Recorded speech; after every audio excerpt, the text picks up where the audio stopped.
Bom, então vamos lá. Deus e ciência. Não há conflitos entre ser um cientista que age com severidade e uma pessoa que crê num Deus, que tem interesse pessoal em cada um de nós. O domínio da ciência está em explorar a natureza. O domínio de Deus encontra-se no mundo espiritual, um campo que não é possível esquadrinhar com os instrumentos e a linguagem da ciência. Deve ser examinado com o coração, com a mente e com a alma. E a mente deve encontrar uma forma de abarcar ambos os campos. O que a ciência não responde para nós? Por que o universo existe? Qual o sentido da existência humana? O que acontece após a morte? São perguntas que a ciência ainda não consegue, né? E o nosso relacionamento com Deus? De onde vem, então? A ciência não explica essas coisas, né? E de onde vêm esses nossos conceitos morais? Nosso sentimento de ter feito a coisa certa, nosso altruísmo, nossa noção do bem e do mal. É esse Deus que deseja algum tipo de relacionamento com essas criaturas especiais denominadas seres humanos e, portanto, tivesse incutido esse seu vislumbre especial em cada um de nós? Nós que estudamos o livro de Urântia e outras pessoas também, né, que falam em centelha divina, a gente sabe de onde vem esse sentimento, né? E se houver um poder controlador fora do universo, esse é o C.S. Lewis que está dizendo, né? Então, vocês veem que parece que ele sabe do ajustador, né? Porque ele diz assim, se houver um poder controlador fora do universo, esse não poderia apresentar-se a nós como um dos fatos que fazem parte do universo. Assim como o arquiteto de uma casa não é, de fato, uma das paredes ou a escada dessa casa. A única maneira pela qual podemos esperar que ele se mostre é dentro de nós, como uma influência ou um comando tentando fazer com que nos comportemos de determinado modo. E é isso que encontramos dentro de nós. E o que diz o livro de Urântia, né? Exatamente o que eles estão dizendo ali. Aqueles que são sabedores de Deus experimentaram o fato da sua presença. Tais mortais sabedores de Deus têm, na própria experiência pessoal, a única prova positiva da existência do Deus vivo que um ser humano pode oferecer ao outro. A existência de Deus encontra-se muito além de qualquer possibilidade de demonstração, a não ser pelo contato entre a consciência que a mente humana tem de Deus e a presença de Deus no ajustador do pensamento, que reside no intelecto mortal e que é outorgada ao homem como dádiva graciosa de Deus. Então, isso tudo aqui, né, essas perguntas que a gente se faz, de onde vêm nossos conceitos morais, nosso sentimento de ter feito a coisa certa, nosso altruísmo, e isso são coisas que o ajustador que está dentro de nós que traz para a gente, né? E, claro, Espírito da Verdade, Ministra Divina, nós sabemos que, mas principalmente o ajustador, né? E essas pessoas, assim, que nem o C.S. Lewis, eles têm esses insights, né? E o livro de Urântia complementa tudo isso. Mas também a gente faz uma grande pergunta, como poderia um Deus amoroso permitir o sofrimento, né? E, de novo, o C.S. Lewis ele diz assim, se Deus fosse bom, desejaria fazer suas criaturas perfeitamente felizes. E se ele fosse onipotente, seria capaz de fazer o que desejasse. No entanto, as criaturas não são felizes. Portanto, Deus não tem nem bondade nem poder. E aí, existem várias respostas para esse dilema, né? Então, uma grande parcela do nosso sofrimento e dos nossos semelhantes origina-se do que fazemos uns aos outros. Não tem nada a ver com Deus. Deus não inventou as facas, os arcos e flechas, as armas e as bombas. Deus não é culpado por um motorista bêbado matar uma pessoa. Deus não é culpado por alguém morrer em um campo de batalha. Então, né, a gente tem esse hábito, né, de culpar Deus, mas a gente vê que isso aqui não tem nada a ver com Deus mesmo, né? É que Deus nos deu livre-arbítrio, né? Então, frequentemente usamos essa capacidade para desobedecer à lei moral. Deveria Deus, então, restringir nosso livre-arbítrio a fim de evitar esse comportamento ruim? Então, o que nós preferimos? Nós preferimos a liberdade ou nós preferimos que Deus tivesse o comando total da nossa vida e nos restringisse de tudo? Ainda temos dificuldade para aceitar argumentos racionais quando uma experiência de terrível sofrimento recai sobre uma pessoa inocente. Talvez, em raras ocasiões, Deus opere milagres, mas, na maioria das vezes, a existência do livre-arbítrio e da ordem no universo físico é um fato do qual não se pode escapar. A ciência revela que o universo, nosso planeta e mesmo a vida estão comprometidos com um processo evolucionário. Entre os resultados disso, podemos incluir a imprevisibilidade do clima, o deslocamento de placas tectônicas ou a grafia incorreta de um gene cancerígeno no processo normal da divisão celular. Se no início dos tempos Deus optou por usar tais forças para criar os seres humanos, a inevitabilidade dessas outras consequências dolorosas também estava garantida. Frequentes intervenções milagrosas seriam, no mínimo, tão caóticas no plano físico quanto se interferissem nos atos humanos de livre-arbítrio. Essas explicações racionais fracassam por não fornecerem uma justificativa para a dor da existência humana. Por que nossa vida é mais um vale de lágrimas do que um jardim de delícias? Se Deus é amoroso e deseja o melhor para nós, talvez o plano dele não seja o mesmo que o nosso.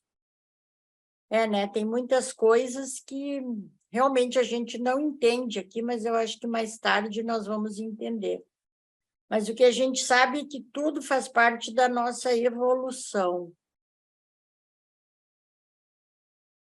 Até aqui alguém quer fazer algum comentário disso que a gente viu?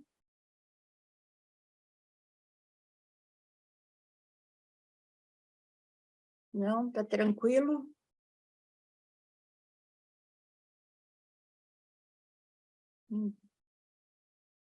Então, vamos mais um pouco. Tranquilo. Oi? Tranquilo. Então, agora nós vamos entrar mais nessas teorias, né, ali do que até chegar na teoria da evolução. Então, ateísmo e agnosticismo, que é quando a ciência supera a fé. Nós vamos ver que bem no início não era assim, né? Porque aqui, ó, vou começar em 1884, Samuel Morse, na primeira mensagem dele, né, do Código Morse, ele escreveu que Deus seja louvado, né? Então, e ninguém fez nenhuma objeção. Nessa época era normal. Depois nós fomos criando um materialismo assim que quando em 1968 na Apolo 8 estava escrito, em 1968 estava escrito, no princípio Deus criou os céus e a terra. Em 1969, quando Buzz Aldrin preparou uma cerimônia de comunhão na superfície da Lua, ninguém relatou esse fato. Então, nós vimos que nós fomos entrando num materialismo que realmente está difícil de sair, né? Eu acho. Parece que agora as coisas estão mudando um pouco, né? E hoje os ateístas mais famosos são o Richard Dawkins e esse Daniel Dennett, né? Hoje eles são os bambambam do ateísmo, né? Então, o que eles dizem? Que a aceitação da evolução na biologia exige que se aceite o ateísmo na teologia, olha só. E tentar introduzir o termo brilhantes para ateus. Como se ser ateu fosse brilhante, né? Não, nada contra os ateus, mas também... e como que nós chegamos até aqui, né? A busca por Deus é um atributo amplamente partilhado por toda a humanidade, através de regiões geográficas e da história. Então, porque o que os ateus dizem? Que essa busca por Deus é uma coisa cultural, né? E pesquisas provaram que não, que essa busca por Deus ela independe de regiões, independe da história, que toda a humanidade tem essa busca por Deus. E a gente sabe que isso é o ajustador que nos faz, né, essa busca pelo divino. Então, não importa, não é cultural, é uma coisa pessoal mesmo. E o Santo Agostinho diz que, não obstante, louvar-te é o desejo do homem, uma pequena parcela da tua criação. Tu estimulas o homem a ter prazer em louvar-te, porque tu nos fizestes para ti mesmo, e nosso coração fica inquieto até repousar em ti. Então, se essa busca universal por Deus é tão obrigatória, o que fazer com esses corações inquietos que negam a existência de Deus? Que fundamentos tem para fazer essa afirmação com tal confiança? Quais as origens históricas desse ponto de vista, né? Então, o ateísmo ele desempenhou um papel pequeno até o século XVII. Aí, depois, com o advento do iluminismo e o crescimento do materialismo, então parece que ele tomou conta, né? Uma força poderosa que gerou o ateísmo no século XVIII foi a rebelião contra a autoridade opressiva do governo e da igreja. É o que a gente sempre fala, né? Às vezes a pessoa nem é ateísta, mas essa descrença nas religiões, né, faz com que ela não creia num Deus, ou pelo menos não siga alguma linha espiritual, alguma coisa, né? Às vezes não é nem que não acredita, é que essa rebelião contra as igrejas também fez o ateísmo crescer bastante, né? E Freud diz que a crença em Deus não passava de pensamento mágico. E nos últimos 160 anos, então, né, as pessoas descolaram totalmente a teoria do criacionismo por causa da teoria da evolução do Darwin, né? E coisas que hoje, nós vamos ver depois mais no final, a ciência já está juntando as duas coisas de novo, né? Porque o Darwin também não consegue explicar como tudo começou. E o agnosticismo ele foi criado por Henry Huxley, né? Então, o que ele disse? Que quando atingi a maturidade intelectual, comecei a me perguntar se era ateísta, teísta ou panteísta, um materialista ou um idealista, um cristão ou uma pessoa com opiniões próprias. Descobri que quanto mais aprendia e meditava, menos conseguia uma resposta pronta. Até que, enfim, cheguei à conclusão de que não criei, nem ajudei a criar nenhuma dessas definições, a não ser a última. A única coisa em que a maioria dessas boas pessoas concordava era a única que me tornava diferente delas. Estavam bastante certas de que ligar-se a uma determinada gnose resolveria mais ou menos o problema da existência. Embora eu tivesse bastante certeza de que eu não havia resolvido e tinha uma convicção muito sólida de que esse problema era insolúvel, assim tomei cuidado e inventei o que imaginava ser o título adequado, de agnóstico. Isso veio à minha mente como uma antítese sugestiva ao gnóstico, da história da igreja, que aparentava saber muito justamente sobre coisas que eu desconhecia. E Darwin, então a gente sabe, né, que o ateísta é aquele que ele diz que não existe, ele não crê em Deus. O agnóstico, ele não desacredita nem acredita, né? Ele quer provas, ele acha que Deus pode existir ou pode não existir, né? A diferença entre eles. O ateísta não, ele diz que não existe e pronto.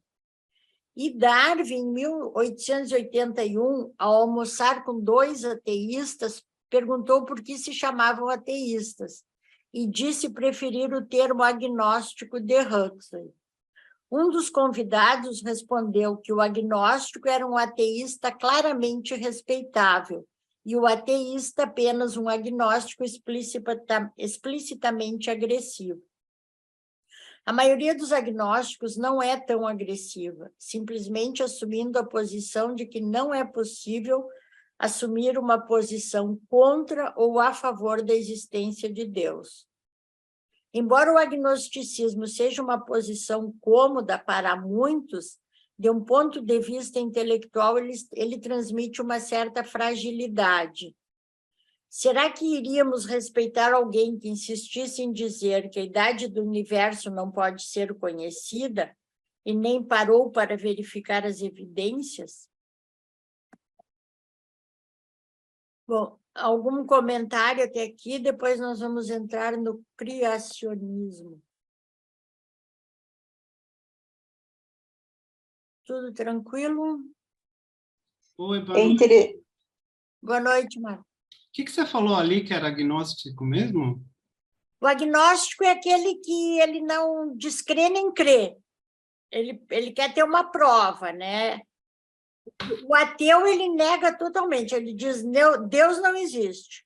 O agnóstico, ele diz, bom, eu não acredito nem desacredito, eu preciso que me provem, né? Entendi.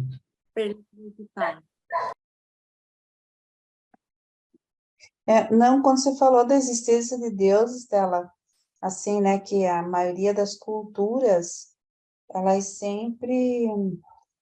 têm essa questão, né? Porque, eu não sei, a um dado momento, acho que todo mundo passa isso, você tá lá vivendo feliz, assim, despreocupada com muitas coisas, né? E de repente vem aquela pergunta mas o que que eu estou fazendo aqui?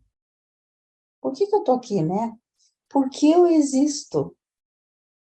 Por que eu existo, né? Então, eu acho que todo mundo tem um dado momento essa pergunta e quer uma resposta, né? E mesmo eu indo na igreja, mesmo eu indo na igreja e fazendo todos aqueles rituais e orando e não sei o quê, mesmo assim me vinha essa pergunta, sabe? Então, dá a impressão assim que o próprio Deus quer que você tenha essa resposta, sabe? Assim, que você tenha uma razão, que você encontre essa razão para viver. Não simplesmente viva por viver. Eu acho que isso chega isso para a gente porque nós somos seres humanos conscientes de nós mesmos, né? Nós temos consciência da vida, eu percebo isso. E nós queremos saber a razão de tudo que existe. É filosofia, né? Nós queremos saber a razão de tudo, das coisas, né? Nossa, mas da onde que veio essa árvore? De onde que veio as coisas que existem no mundo? Muitas coisas nós criamos, mas muitas coisas nós não podemos criar. Então, de todas essas perguntas, assim, eu acho que fazem com que todas as pessoas, a um dado momento, sejam aguçadas na sua curiosidade, não simplesmente vivam por viver. E tem pessoas que não querem se preocupar com isso, é interessante, né? Eu acho que são os agnósticos, né? É por isso que essa teoria dos ateus assim caiu por terra, né? Que eles dizem que essa coisa de acreditar em Deus é uma coisa cultural e as pesquisas dizem que não, né? Sim, depende de culturas, né? Que todas as pessoas podem ter esses insights, essas... sim. Eu queria colocar uma experiência que eu tive sobre Deus, porque eu fui o mais velho da família. Minha mãe ensinou a rezar o Pai Nosso, né? Eu tinha essa fé desse Deus Criador através do nascimento dos bichinhos, porque eu queria saber de onde que vinha aquela força que eles tinham que quebrar a casca para nascer, eles tinham que esforçar para sair dentro daquela casca. O bezerrinho ele tinha que fazer aquela força, ele tinha que levantar sozinho, ele tinha que buscar como mamar. Da onde que ele buscava essa força, essa energia toda, né? Agora, nos últimos tempos, quando eu fiquei doente, eu fiz uma experiência com Deus. Eu pedi para Deus uma experiência para me curar dos meus problemas. E, de repente, um flash na mente assim, fazer uma constelação familiar dentro da dor, assim que me veio na minha mente.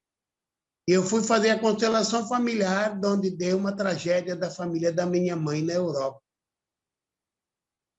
Depois disso tudo passou, me curei dessa dor toda.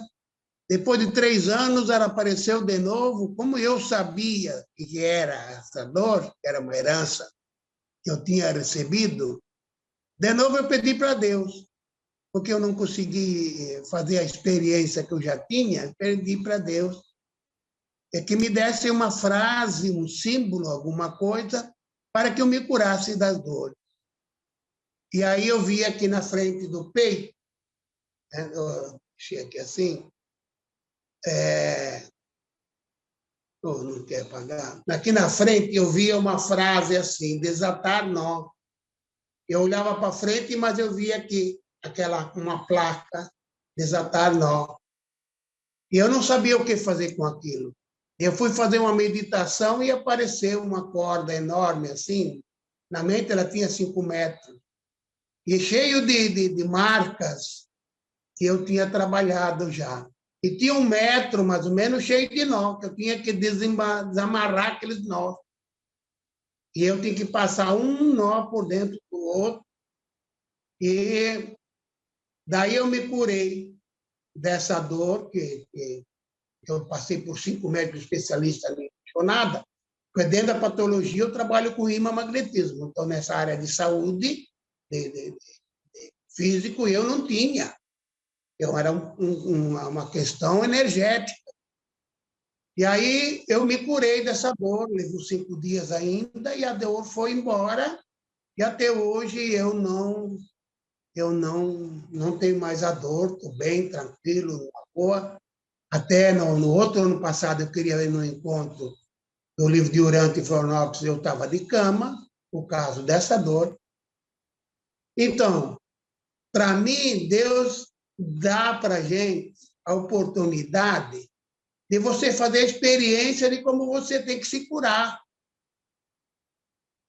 E eu sinto isso até hoje, que Deus me ama, porque Ele me dá as coisas para mim quando eu peço para Ele algumas coisas, e ela acontece.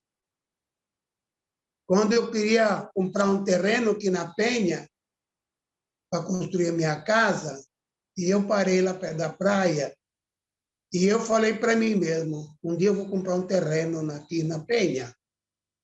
Não levou menos de 1 ano, o dinheiro apareceu, eu comprei as coisas. Então, quando eu pensei nas coisas, eu sou sempre fã de Deus, eu agradeço todos os dias, de manhã, de noite, de dia. E eu sinto que Deus está comigo todos os dias. Porque sentir Deus contigo. Ele não aparece na tua frente, não vai fazer nada para você, mas ele dá caminho. Ele te orienta a fazer as coisas. Claro, dentro da tua capacidade. Ele não vai dar uma coisa grande que eu não sei fazer, mas dentro daquilo que eu tenho capacidade. Mas Deus existe para mim muito bem, muito claro, porque eu sinto o amor de Deus comigo. Legal, muito bom o teu depoimento. Quer fazer alguma pergunta, Dudu, que tu levantou a mão? Sim, eu queria fazer uma pergunta. Se os ateus não acreditam em Deus, Deus foi uma pessoa, como é que essas pessoas não vão acreditar nele? Como é que a gente acredita em Deus? A gente acredita pela fé. E o que é a fé? É tu acreditar sem ver, né? A não ser pessoas que têm algum insight, que dizem que viu Deus, mas Deus não se apresenta para nós assim como pessoa. A gente acredita em Deus pela fé, acredita sem ver. O livro de Urântia tem um termo para isso, ele chama agondonteiros, os que acreditam pela fé, e nós somos. Os ateus não acreditam porque eles não têm fé e eles precisam ver para crer.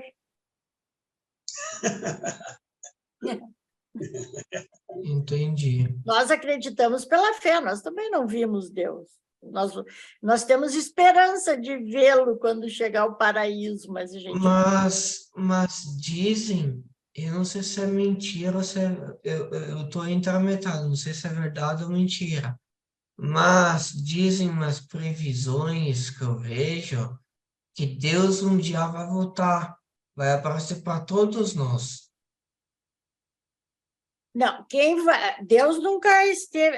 na verdade, ele está em nós pelo ajustador do pensamento, mas ele em pessoa, ele não teve aqui na Terra, quem teve foi Jesus Cristo.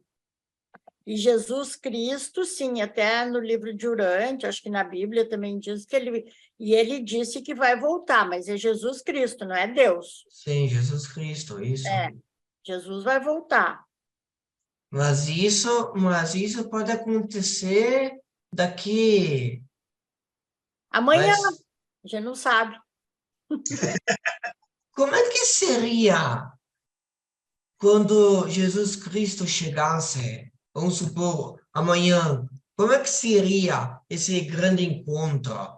Os céus iam mudar de cor? O que aconteceria? Eu acho que ele não volta mais como humano, como ele veio dessa vez. Ele não, então a gente não sabe de que maneira que ele vai voltar, não sabe quando, não sabe. Acho que não é tão logo, não, Dudu. Eu brinquei amanhã, mas eu acho que vai demorar muito para ele vir de novo. Enquanto o nosso mundo estiver tão conturbado assim, ele não vem.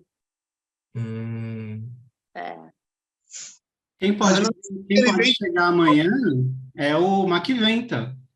Esse sim pode chegar amanhã. Quem é que seria essa pessoa? O Melquisedeque. O Melquisedeque. Quem é que seria essa pessoa? É um que já esteve aqui na Terra. Se tu pegar lá no livro de Urântia e ver a parte de Melquisedeque, explica bem direitinho. O Melquisedeque esteve antes de Jesus aqui. É um ser também, assim, supra-humano, que nem Jesus, assim, mas ele teve 2000 anos antes de Jesus aqui na Terra, na época de Abraão.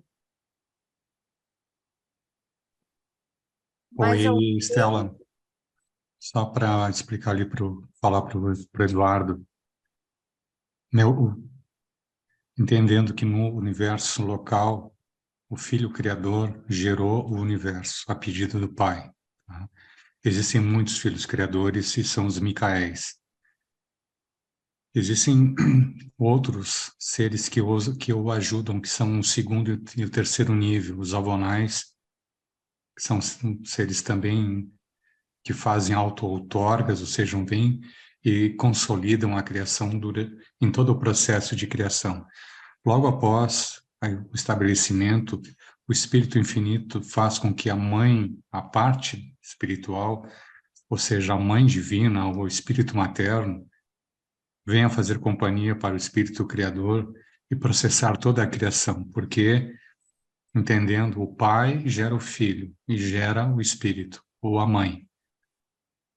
Do Pai provém toda a força, potência. Do Filho provém o programa, do Espírito a execução. Então o Pai e o Filho são os co-criadores de toda a existência, mas quem consolida materialmente é o Espírito. Toda a existência que nós temos nesse mundo, ela é e só é factível por todo o trabalho que é feito a nível de preparação nossa para receber o Espírito, através dos ajudantes do Espírito, desde o primeiro nível até o 7º nível. Quando nós estamos no 6º e no 7º nível, recebendo o 6º e o 7º nível, estamos preparados para receber o ajustador. Quando nós recebemos o ajustador, recebemos o maior presente que existe, que é a potencialidade para a imortalidade. Ou seja, fazer o caminho de volta em direção ao Pai. É um assunto muito interessante, que é falar sobre Deus, o sétuplo, e Deus, o último. As duas vias de comunicação do divino com a criatura, com a criação. Nós somos parte do Pai, porque Ele está em nós, e quando nós tivermos total consciência disso, seremos parte dele também. Jesus falava muito disso. Eu estou no Pai, o Pai está em mim. Quem me viu, vê o Pai, viu o Pai. Ter isso claro na nossa mente é ter o entendimento do que significa ter o ajustador dentro, porque ele está ancorado na nossa mente. Quando eu tenho a consciência, e eu ouvi uma palavra antes, sentir, essa é a melhor forma de ter isso, sentir, né? Quando a fé estabelece a conexão verdadeira para que a tua intenção sublime consiga fazer com que tu te ligue a isso. Nesse momento, tu está nele, ele está em ti. Não existe mais separação entre verdade e realidade. As duas são uma só. A nossa verdade é a nossa realidade. O que nós percebemos do mundo, o que nós entendemos, a realidade que a nossa mente nos permite. Então, dentro desse assunto, uma pena que eu vou ter que sair agora, é intrigante, instigante, e ao mesmo tempo é um bálsamo, porque o grande presente que o Mestre nos dá, Jesus, Micael, é a esperança. A esperança de que tudo isso seja verdade. A esperança de que sentir o Pai é a tua única possibilidade. Você só tem um livre-arbítrio na vida. É fazer ou não a vontade dele. O restante são ilusões. A escolha é clara. Quando eu comecei a estudar isso lá atrás e vim estudando, me chamava muito a atenção as experiências de homens maravilhosos, tipo Isaías, por exemplo, que conseguiu ver os 7 céus, e são os 7 mundos das mansões, até chegar a Jerusalém, que é a capital do sistema. João, quando é levado e tem a grande visão, que escreve o Apocalipse, ele escreve com as palavras que ele tinha. Mas o que ele está tentando mostrar é um mundo muito maior e muito mais bonito, onde ele não tem, falta palavras para expressar a maravilha que era percebida. Mas ele consegue transmitir que era algo maravilhoso, em poder, em força, em luz e brilho, né? Então, nós tivemos pessoas maravilhosas que fizeram essa viagem até esses outros mundos, nos dando a certeza de que algo existe. Mas a maior certeza de todas foi a ressurreição de Jesus, que era a última grande missão dele, mostrar que a vida não acaba aqui. E que nós teríamos um corpo, que nem o dele, que tinha a capacidade de aparecer e desaparecer, mas simplesmente uma questão de frequência energética, mas mostrando que o caminho até o Pai é longo, lindo, maravilhoso. E que foi a causa desse não entendimento, a causa da queda do nosso mundo na quarentena, causado pelas criaturas, enfim, fizeram a escolha. E assim, Estela, ateu e Nod tem muito a ver. Os filhos de Nod caminham por esse lado. Você sabe o que significa isso, né? Tem. Nós sofremos a maldade, nós sofremos a dor, nós sofremos tudo isso pela queda. Foi o afastamento divino. Foi a maneira de segurar esses mundos desse grande sistema, né, que caiu, para que ele mesmo gerasse a sua recuperação. Isso é prova do amor divino. Deu a todos a chance de se redimir. Mas o que é a remissão para um ser perfeito? E o que é a remissão para um ser como nós, imperfeito? Que fatores jogam aí? Né? Que hoje o assunto é Deus, né? O crer e o não crer, o sentir e o não sentir. O que nos faz andar para frente? Que força é essa que nos mobiliza, que nos pergunta quem somos, onde estamos, para onde vamos, o que tem depois, qual o meu objetivo? Porque na hora que a gente bota a cabecinha no travesseiro, a gente está só a gente com a gente pensa coisas dessa natureza. Quanto mais a gente se volta para dentro e se isola do mundo, nesse sentido das interfaces, redes sociais, tudo que tem estimulante, tu percebe que esse é o momento que tu vive, tu sai dessa loucura. E aí tu volta e diz, mas meu Deus, né, por que isso tudo? Porque esse é o momento de aprender isso tudo. Esse é o momento da prática, esse é o momento da gente fazer todos os testes possíveis. Por isso ganhamos uma mente maravilhosa. Por isso ganhamos uma alma incrível, que é exatamente a cópia da centelha. Só que ela nasce zero. Começa a aprender com o ego para se tornar autossuficiente e depois fazer conexão com o ajustador. É incrível, a criação é maravilhosa, é perfeita. Quando a gente estuda desde o caminho do paraíso até nós, e a volta de nós ao paraíso, no sentido da estrutura, da energia e das conexões, você não tem mais dúvida nenhuma que Deus existe em absolutamente tudo. Jesus tem um exemplo fantástico quando ele está com os discípulos. Eles estão sentados à noite conversando na beira de um lago, assim, mais uma lua linda, e tem um peixe nadando e ele pergunta para eles: vocês acreditam que a realidade desse peixe é diferente da de vocês? Sim, imagina um peixe. O que é um peixe? Ele disse, não, um peixe é um peixe. Qual é a realidade dele? É viver num mundo onde tem água, onde ele pode sobreviver. E a grande pergunta, o que é a água para o peixe? Dentro da realidade. É a condição da vida, é de onde tudo emana. Ele faz uma ideia assim, para o peixe, o lago, a água, é Deus. A grande pergunta que eu vos faço é para vocês, o que é Deus? O que é que vos faz vivo?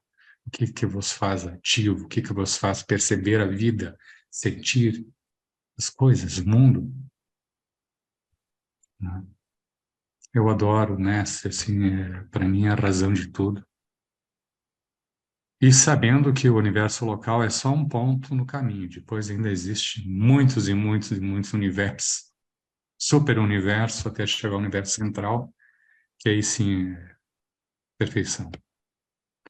Assim, Estela, eu vou ter que me despedir aqui, porque já estão me puxando pela orelha, mas eu prometo pensar no teu convite, fazer um trabalho. Vezes. Adoro falar sobre ele. Né? Obrigado, Thay. Eu falo demais. Vem outro dia falar sobre o tal aí para nós, então. Tá certo, tá Obrigado, certo. Gilberto, gostei. Obrigada, Gilberto. Tá bom. Um abraço. Abraço. Bom, vamos ver mais um pouquinho, então.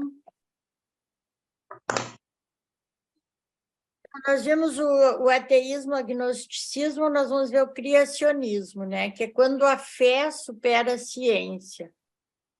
Durante o século XX, o termo criacionista foi sequestrado, como nós vimos, né, que o ateísmo foi tomando lugar, né?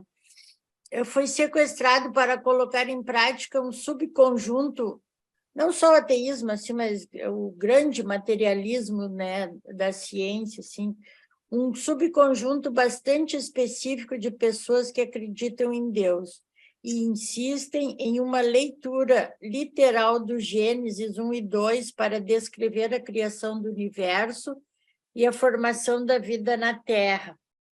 Então, eu acho que esse distanciamento assim, da ciência e do criacionismo, ele realmente aqui ele tomou uma proporção maior quando os fundamentalistas protestantes dos Estados Unidos, né, isso aí começou mais lá atrás, ainda bem antes do século XX, e dali que vem o termo fundamentalista, quando eles criaram, eles tentaram interpretar o Gênesis literalmente, né? E aí a versão mais extrema disso é o criacionismo da Terra Jovem, que ele interpreta os 6 dias da criação como dias de 24 horas e conclui que a Terra deve ter menos de 10 mil anos de idade. Então, isso distancia muito mais qualquer possibilidade de aproximar ciência e religião. Quando a gente fala da ciência, mas aqui, aqui nesse caso, a religião é a grande culpada dessa separação, porque esses fundamentalistas, eles acreditam piamente que a Terra tem menos de 10 mil anos, que o mundo foi criado em 6 dias, e eu já questionei algumas pessoas quanto a isso, e eles dizem que não, que Deus pode tudo, né? Então, eles vão contra todas essas evidências científicas, né, da idade da Terra, de como se formou, tudo isso, né? E eles também acreditam que todas as espécies foram engendradas por atos isolados da criação divina, e que Adão e Eva eram figuras históricas criadas por Deus, feitos do pó no jardim do Éden. Acreditam que as camadas geológicas e os fósseis presentes nelas foram formados em algumas semanas, por causa do dilúvio que ocorreu no mundo todo. Alegam que a evolução é uma mentira, e essa visão é adotada por 45% dos estadunidenses. Olha só, Estados Unidos, que é uma nação, né, que se diz tão avançada. Aqueles que sustentam esses pontos de vista são sinceros, bem-intencionados e tementes a Deus, guiados por preocupações profundas de que o naturalismo esteja ameaçando afastar Deus da experiência humana. As alegações do IEC não podem simplesmente ser acomodadas à margem do conhecimento científico. Caso tais alegações fossem verdadeiras, levariam a um colapso total à física, química, cosmologia, geologia e biologia. Por isso que o livro de Urântia, para nós, ele é tão convincente, né?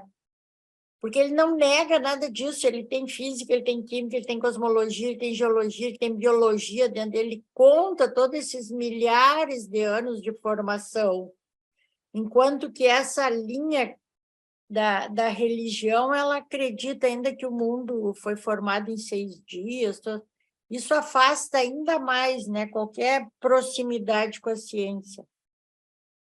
Para qualquer um acostumado às evidências científicas, é quase incompreensível que a visão do IEC tenha atingido um respaldo tão abrangente, em especial num país como os Estados Unidos, que afirmam ser tão intelectualmente avançados e tecnologicamente sofisticados.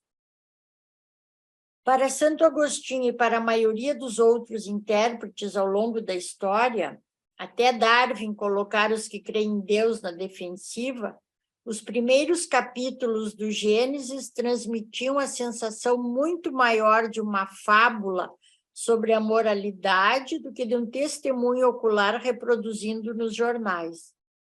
A intenção da Bíblia era e é, né, Santo Agostinho disse isso, a intenção da Bíblia era e é revelar a natureza de Deus à humanidade.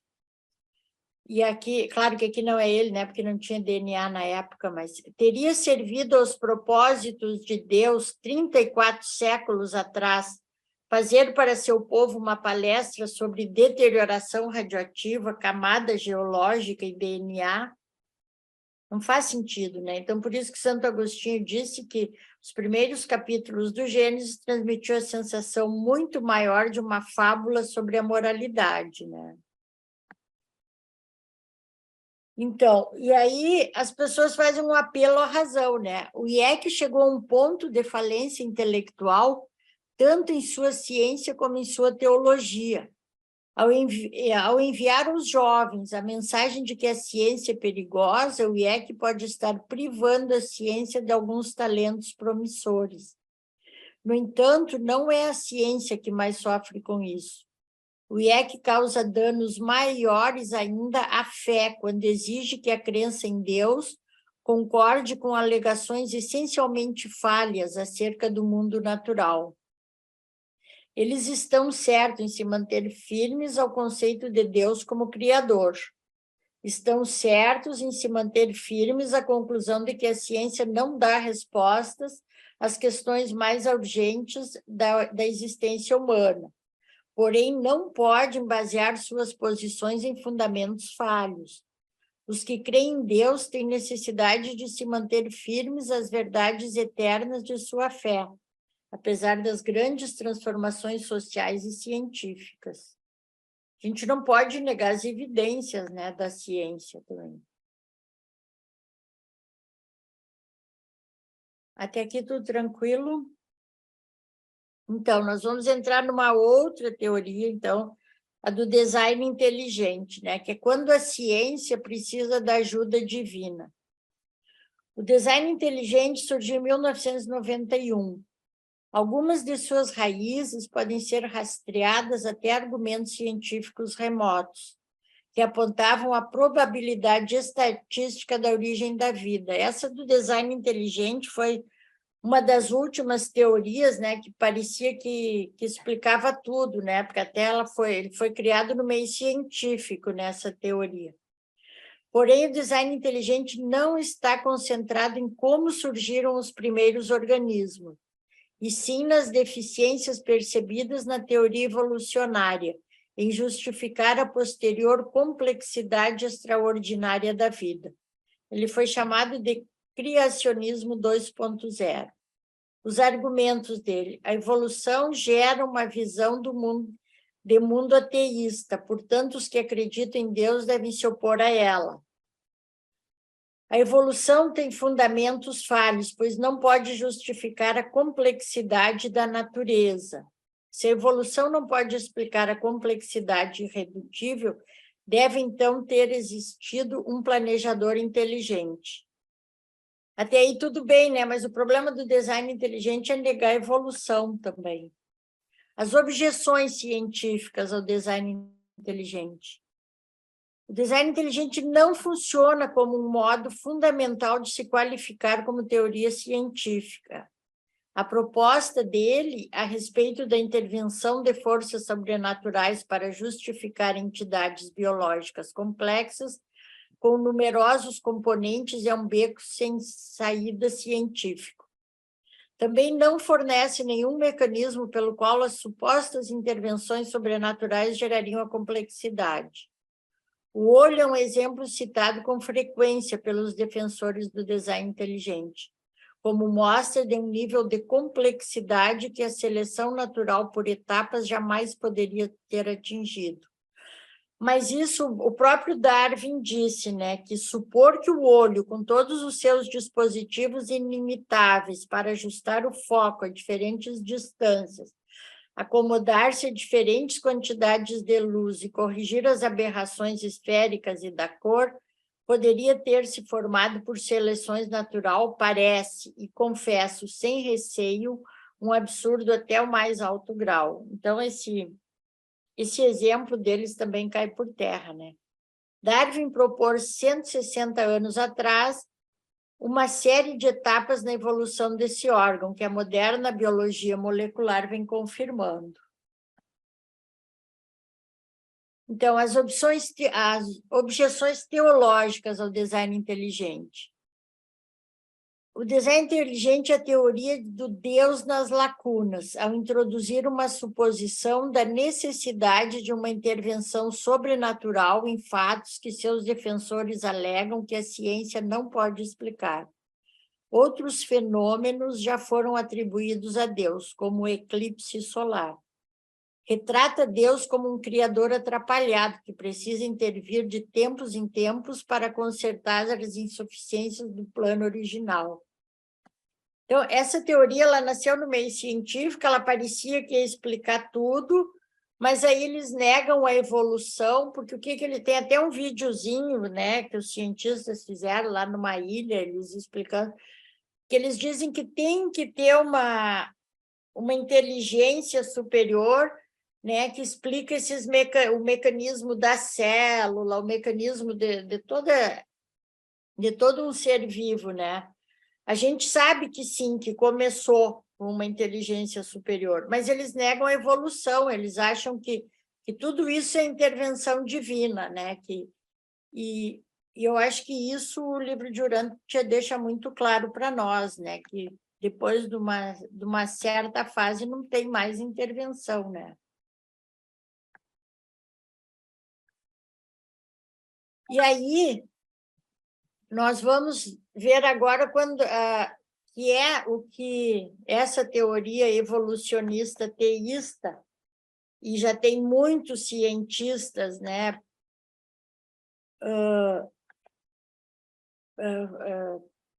adeptos dessa teoria, que é quando eles tentam harmonizar ciência e religião, né? Ou ciência com a fé. Então, quando a ciência e a fé estão em harmonia.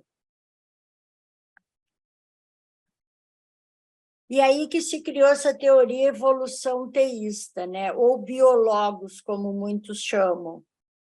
E é onde eu falei no início que eu me baseei para fazer esse estudo, que foi no livro do Francis Collins, que ele foi o diretor do projeto Genoma, né? Um cientista com prêmio Nobel, então, e ele é adepto dessa teoria, né?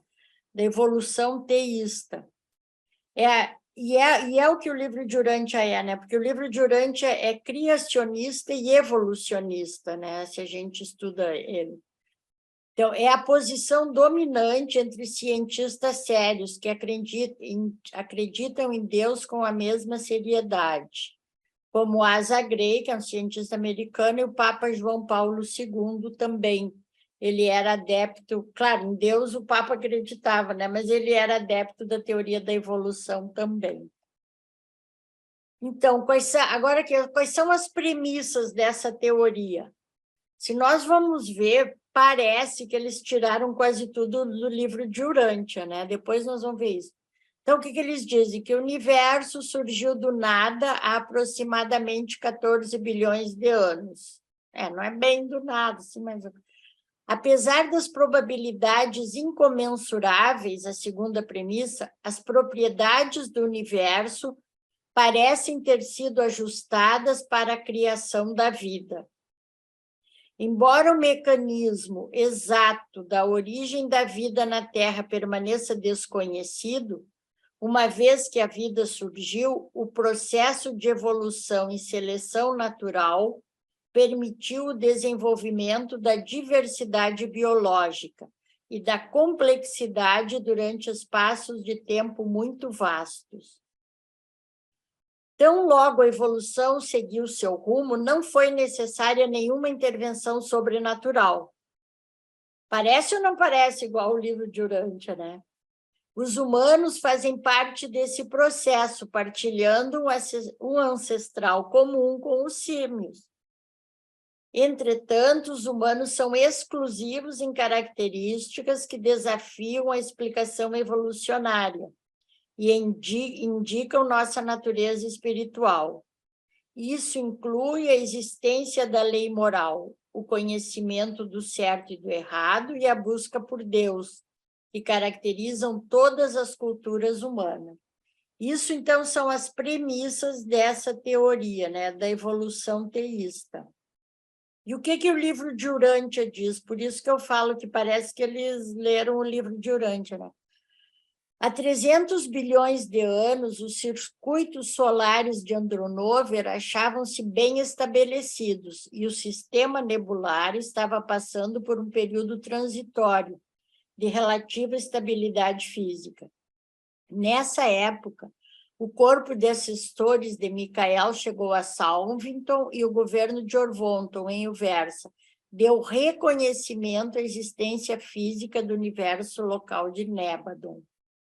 Há 200 bilhões de anos, presenciou-se a progressão na sua contração e condensação, com enorme geração de calor no agrupamento central de Andronover, ou na massa do seu núcleo.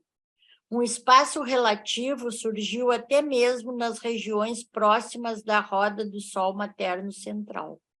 As regiões exteriores tornavam-se mais estabilizadas e bem organizadas. Alguns planetas girando em torno dos sóis recém-formados e haviam resfriando-se suficientemente para tornarem-se adequados à implantação da vida. Adequados à implantação da vida, né? Uma das premissas parecem ter sido ajustadas para a criação da vida. Os mais antigos planetas habitados de Nébadon datam dessa época. O plano físico de um universo logo ficará completo, e o Filho Criador, em associação com o espírito criativo materno, projeta o seu plano de criação da vida. E, consequentemente, esse representante do espírito infinito começa a sua função no universo como uma personalidade criativa distinta. Então, e essas premissas dizem, né, que ele estava... a vida na Terra permanece desconhecido, né? Surgiu num processo de evolução natural. A decisão de Andon e Fonta de deixar a tribo dos primatas, eles falam também que nós somos parentes dos símios, né? Implica uma qualidade de mente muito acima da inteligência grosseira que caracterizou tantos descendentes seus, que se rebaixaram cruzando com seus primos atrasados das tribos simianas. Mas o vago sentimento que eles possuíam de serem algo mais do que meros animais era devido à outorga da personalidade, da amplificação desta, pela presença dos ajustadores que passaram a residir nas suas mentes. Que é isso que dá essa diferença aqui que a premissa dessa teoria fala, né?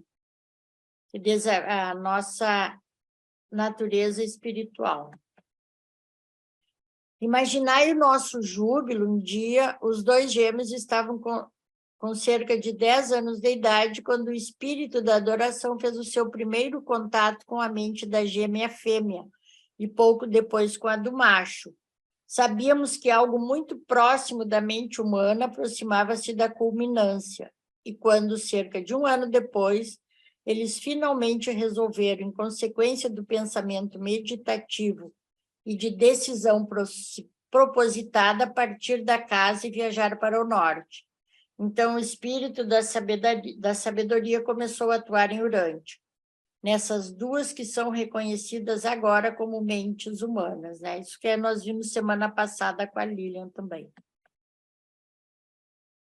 Então, ao mesmo tempo que esses primatas gêmeos nasciam uma outra dupla, um macho e uma fêmea, especialmente retardados da tribo de mamíferos intermediários, uma dupla que era inferior, tanto mental quanto fisicamente, também deu nascimento a gêmeos. Bom, esses gêmeos tornaram-se os fundadores das tribos dos símios, né? A gente sabe que uma dupla virou Andon e Fonta e a outra seguiu sendo símio. Mas aqui, então, uma vez que os portadores da vida que operam em um mundo novo hajam obtido êxito na produção de um ser com vontade, dotado dos poderes de decisão moral e escolha espiritual, então, nesse ponto, a sua tarefa termina. Eles completaram a sua obra e não podem mais manipular a evolução da vida. Desse ponto em diante, a evolução das coisas vivas deve continuar de acordo com o dom da natureza inerente e tendências que hajam sido já conferidas a elas e estabelecida nas fórmulas e modelos da vida planetária. Então, isso aqui corrobora a teoria da evolução, né? Então, todas essas premissas aqui, ó, tão logo a evolução seguiu seu rumo, não foi necessária nenhuma intervenção. E aqui está o livro de Urântia dizendo isso. Por isso que eu digo que aqueles cientistas ali leram o livro de Urântia. E a gente não pode negar a teoria da evolução, porque ela está aqui. Então, se alguém aceita esses 6 princípios, né, que são esses 6 que nós vimos aqui em cima, se alguém aceita esses 6 princípios, percebe que surge uma síntese completamente aceitável, que satisfaz intelectualmente e tem consistência lógica. É por isso que a gente sempre diz que o livro de Urântia tem lógica, né? Deus, que não se limita ao tempo e ao espaço, criou o universo, estabeleceu leis naturais que o regem. Para povoar esse universo antes estéril, com criaturas vivas, Deus escolheu o mecanismo distinto da evolução, para criar micróbios, plantas e animais de todos os tipos. O mais extraordinário é que ele escolheu propositadamente o mesmo mecanismo para originar criaturas especiais que teriam inteligência, conhecimento do certo e do errado, livre-arbítrio e desejo de afinidade com ele. Deus também sabia que esses seres, ao fim, optariam por desobedecer à lei moral. Isso aqui são esses cientistas falando, né? Falando da teoria evolucionista teísta. Não é do livro de Urântia, mas parece. Esse ponto de vista é totalmente compatível com tudo que a ciência nos ensinou sobre o mundo natural. É também totalmente compatível com as grandes religiões monoteístas do mundo. A perspectiva da evolução teísta não pode, é claro, provar que Deus existe, assim como nenhum argumento lógico pode fazê-lo completamente. Aquilo ali que eu estava falando para o Dudu, né? A gente não pode provar, só pela nossa fé. Essa síntese proporcionou a legiões de cientistas que acreditam em Deus uma perspectiva satisfatória e enriquecedora, que permite uma coexistência pacífica das visões do mundo científica e espiritual.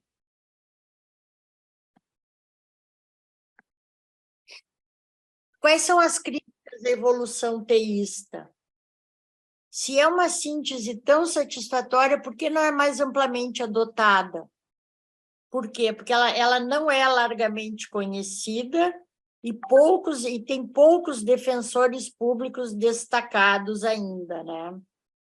E os cientistas que acreditam nas qualidades da evolução dessa teoria, né, teísta evolucionista, em geral hesitam em falar a respeito por temor de uma reação negativa de seus colegas, ou medo de críticas da comunidade teológica.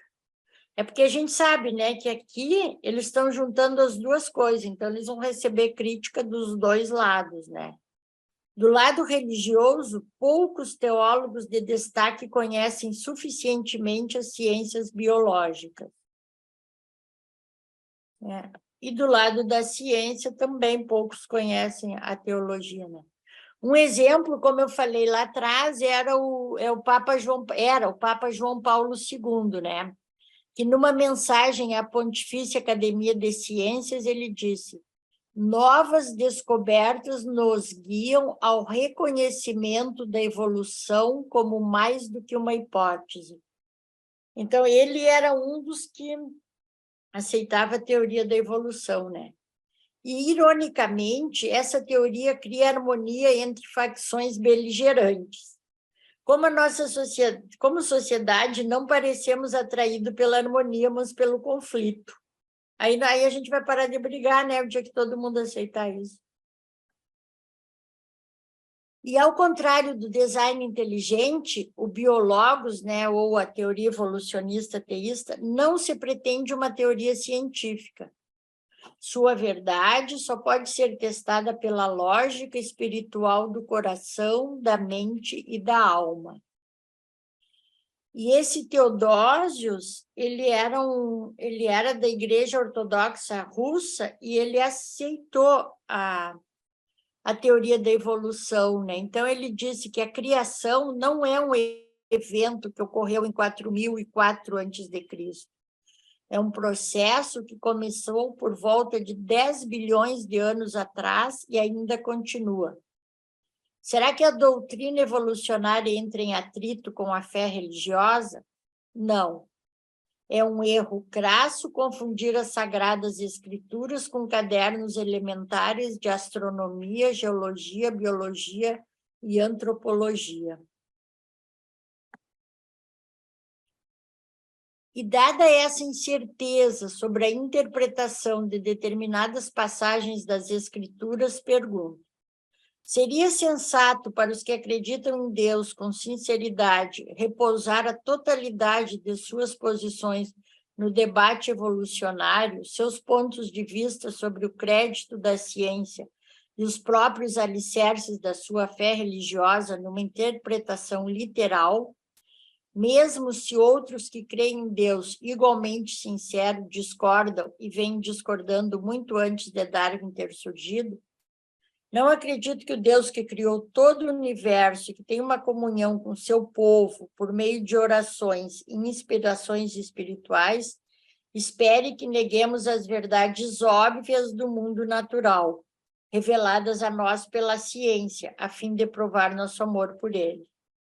É óbvio, né, que Deus não quer que nós neguemos a ciência que está aí. E o Deus de Collins, né, o Francis Collins, esse que eu disse que eu me inspirei para fazer esse trabalho. O que ele diz? Que a lei moral ainda se destaca como a mais forte indicação de Deus. Ela indica um Deus que se preocupa com os seres humanos, um Deus infinitamente bom e justo. O anseio por se comunicar com ele, a descoberta da oração, uma forma de buscar uma afinidade com Deus. O reconhecimento de Deus talvez traga novas exigências à sua vida, no que concerne a planos e atitudes. Chegar ao conhecimento do amor e da graça de Deus fortalece em vez de aprisionar. Abrir-se para a vida do Espírito é uma experiência enriquecedora. A alegria e paz a ser descoberta na harmonia da criação divina. Esse é o Collins falando no final do livro. E os que buscam a verdade? A maior parte das grandes religiões compartilha muitas verdades e provavelmente não teria sobrevivido se não fosse assim. No entanto, existem também diferenças interessantes e significativas. E cada indivíduo precisa buscar o próprio caminho rumo à verdade. E aqui eu termino. Então, esse estudo tem como referência o livro A Linguagem de Deus, de Francis Collins. Ele foi diretor do projeto Genoma e é um dos cientistas adeptos da teoria evolucionista teísta, né? Muito obrigada.